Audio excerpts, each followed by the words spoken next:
G'day guys, on the BMWs and Mercedes, just a reminder, I've made these videos years ago I'm sure, on the vacuum pump, you can get a really bad oil leak from the back of the rock cover or the back of the cylinder head, which is from the vacuum pump, right?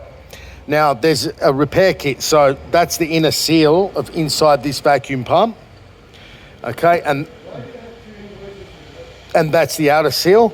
But just a friendly reminder, if you're going to do a rocker cover, gasket, do this as well at the same time. It's just easier because, yeah, if you're going to do the rock cover, do it anyway, because the bolts are all like, you can't even see them or get your hand in there. So just a reminder, instead of $400 for the part or whatever it is, I remember on the C-Class they're $850.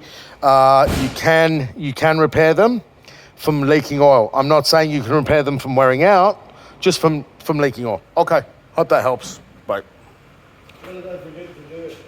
What? Oh yeah, this needs a degrease too.